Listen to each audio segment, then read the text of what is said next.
মেডিকেলের বায়োলজি থেকে আসা প্রশ্নগুলোর জন্য আমরা কিভাবে পড়াশোনা করব সেটা নিয়ে আজকে ভিডিওতে কথা বলবো। সো মেডিকেলে অন এভারেজ প্রতি বছর 30টা করে প্রশ্ন আসে বায়োলজি থেকে। এই জুলজি এবং বোটানি মিলে যে 30টার মতো প্রশ্ন আসে সেগুলো আনসার করতে হলে তোমাকে অবশ্যই এই দুইটা বই পড়তে হবে। জুলজির জন্য আজমল স্যারের বই এবং বোটানির জন্য হাসান স্যারের বই, এই দুইটা বই মাস্ট। তোমার কলেজে যে ধরনের বই পড়ো না কেন, যত যত রাইটারের বই তুমি শুনে থাকবা, তোমার এই দুইটা বই কিন্তু মাস্ট পড়তেই হবে। এখন কথা হলো, এই দুইটা বই 24টা চ্যাপ্টার আছে, 12টা করে, তাই না? এখন এই 24টা চ্যাপ্টারে কোন টপিকগুলো তুমি পড়বা? সবাই বলে কনসেপ্ট ক্লিয়ার করে পড়তে, বেসিক বুঝে পড়তে। এই বেসিক কনসেপ্ট এগুলো আসলে কোন টপিকের পড়বা? প্রতিটা চ্যাপ্টারের কোন জায়গাগুলোতে গুরুত্ব দিবা, এটা বোঝার জন্য তোমার লাগবে একটা প্রশ্ন ব্যাংক। প্রশ্ন ব্যাংক মানে যেখানে তোমার বিগত বছরের মেডিকেল এবং ডেন্টাল ভর্তি পরীক্ষার প্রশ্নগুলো তুমি দেখতে পাবা। সো আমরা যদি মেডিটনিকের বায়োলজি বইটা দেখি, আমাদের প্রতিটা চ্যাপ্টারের শুরুতেই দেওয়া আছে বিগত বছরের মেডিকেল এবং ডেন্টাল ভর্তি পরীক্ষার প্রশ্ন।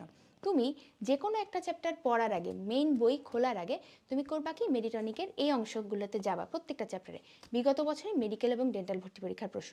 এখানে যাওয়ার পর তুমি টপিকগুলো দেখবা যে কোন কোন টপিক থেকে বিগত বছরে প্রশ্ন আসে, জাস্ট এতটুকু দেখবা। যেমন এখানে ধরো লেখা আছে কোষের নামকরণ ও প্রকারভেদ থেকে বেশি এই টাইপের প্রশ্নগুলো আসছে, আদর্শ উদ্ভিদ কোষ থেকে এই ধরনের প্রশ্নগুলো আসছে, গলগি বডি থেকে এই ধরনের প্রশ্নগুলো আসছে। তারপর দেখো মাইটোকন্ড্রিয়া, লাইসোসোম, প্লাস্টিড, নিউক্লিয়াস, এগুলো থেকে কী কী ধরনের প্রশ্ন আসছে তুমি একটাবার দেখে রাখো। তোমাকে আমি মুখস্থ করতে বলছি না, কিছু না। টপিকগুলা দেখে ফেলার পরে তুমি মেইন বইয়ে চলে আসো। আমাদের বোটানির জন্য যে হাসান স্যারের বই, এই বইটা তুমি প্রথম চ্যাপ্টার আমরা যেটা বলছি সেটা খুলো। খোলার পরে তুমি এখন দেখো যে আচ্ছা ঠিক আছে, তাহলে আমার এই যে সাইটোপ্লাজম, এই যে রাইবোজোম, এই যে নিউক্লিয়াস, এখান থেকে কী কী ধরনের প্রশ্ন আসে। তুমি এই যে গলগি বডি, আগে হয়তো পুরো একটা পেজ পড়তেছো, র্যান্ডামলি মুখস্থ করার চেষ্টা করতেছো, কিন্তু এগুলাতে কিন্তু তোমার ওটা ইফেক্টিভ হচ্ছে না। বাট এখন তুমি জানো কী ধরনের প্রশ্ন গলগি বডি থেকে আসে। তো তুমি পড়ার সময় তোমার এখন একটা ক্লিয়ার আইডিয়া থাকবে যে কোন সংখ্যাগুলো তোমার মুখস্থ করতে হবে, কোন জায়গাগুলো থেকে প্রশ্ন আসতেছে, কোন লাইনগুলো তোমাকে মনে রাখতেই হবে মাস্ট। ঠিক আছে? এভাবে যদি তোমার মধ্যে একটা ভালো আইডিয়া থাকে যে কী ধরনের প্রশ্ন আসে, তখন তোমার এই বইয়ের এই লাইনগুলো পড়া, মুখস্থ করা সহজ হয়ে যায়। আরেকটা কথা বলি, যখন কোনো এমন টপিক থাকবে তোমার সামনে যেগুলো হয়তো তুমি নর্মালি বুঝতে হয়, একটু বুঝে পড়তে হয়, সেগুলোর জন্য তুমি ইউটিউবের হেল্প নিতে পারো, তুমি তোমার টিচারদের হেল্প নিতে পারো, তুমি তোমার ক্লাসের হেল্প নিতে পারো। অনেক ভিডিও আছে, তাই না, ইউটিউবে, আমরা জানি। তো এগুলা থেকে আমি পড়লাম, পড়ার পরে আমি টপিকটা থেকে এমসিকিউ কি আসতে পারে সেটা একটু নিজের মনে মনে প্র্যাকটিস করবো। মেডিটনিকাস আমরা সেটা দেখব। তাতে করে কি হবে, আমার পড়াটা দীর্ঘদিন মনে রাখা সহজ হবে। আমি যদি না বুঝে মুখস্থ করি, আমার কিন্তু মনে থাকবে না। ওকে? সো এভাবে করে আমি চ্যাপ্টারটা শেষ করব, আমি ভাগ করে শেষ করবো। একদিনেই যে আমার পুরো চ্যাপ্টার শেষ করে ফেলতে হবে এমন না, আমি অল্প অল্প করে পড়বো।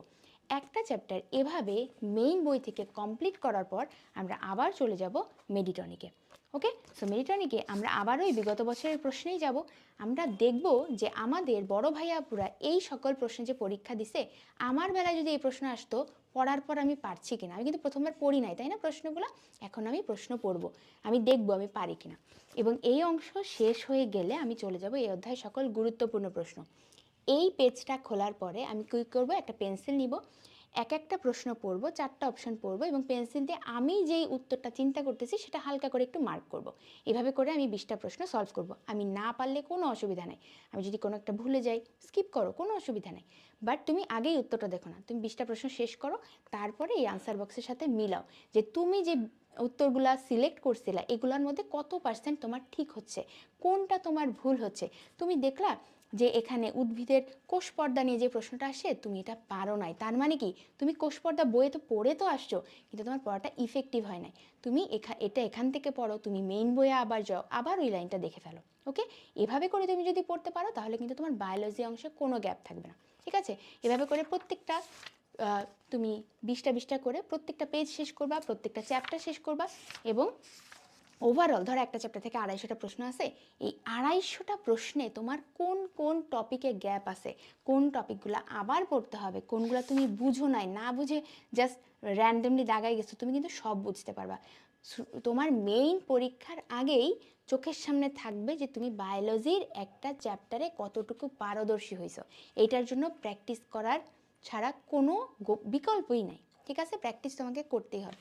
সো তুমি যদি এই যে বায়োলজির জন্য, আমরা আবারও বলছি, এই যে যে দুইটা বই আবুল হাসান স্যারের বই এবং আজমল স্যারের বই, লেটেস্ট এডিশনের এই দুইটা বই ফলো করো এবং জাস্ট এই মেডিটনিক বায়োলজি বইটা ফলো করো, তোমার আর কিচ্ছু লাগবে না। আমি জানি তোমরা হয়তো শুনে থাকবা যে আজমল স্যারের বইটা শুধু পড়লে কমন আসে না, এই বই পড়ার লাগে, সেই বই পড়ার লাগে, হাসান স্যারের বই পড়লে হয় না, আর অনেক বই পড়ার লাগে। হ্যাঁ, পড়া লাগতো যদি তোমার কাছে মেডিটনিক বইটা না থাকতো। মেডিটনিকে প্রত্যেকটা রাইটারের বই থেকে কিন্তু প্রশ্ন করা, এই যে দেখতে পাচ্ছ এখানে রেফারেন্স বই দেওয়া আছে। মেডিকেল অ্যাডমিশনের জন্য যে যে রাইটারের বই তোমাকে পড়তে হবে, সকল রাইটারের বই থেকে ইম্পর্টেন্ট ইনফরমেশন থেকে বাছাই করে করে এমসিকিউ এখানে দেওয়া আছে। সুতরাং তোমার এই বই থাকলে এই যে মেইন বই দুইটার বাইরে আর কিচ্ছু লাগবে না, ঠিক আছে? এই যে মেডিটনিক বইটা দেখতে পাচ্ছ বায়োলজি, এরকম আরও 4টা বই আছে।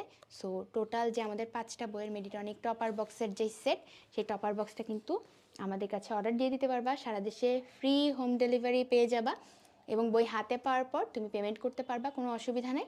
তোমরা যদি মেডিকেলে চান্স পেতে চাও তাহলে এই বইগুলো কিন্তু তোমার অবশ্যই অবশ্যই পড়তে হবে। যারা অর্ডার করতে চাও এখনই আমাদেরকে হোয়াটসঅ্যাপে নক দাও।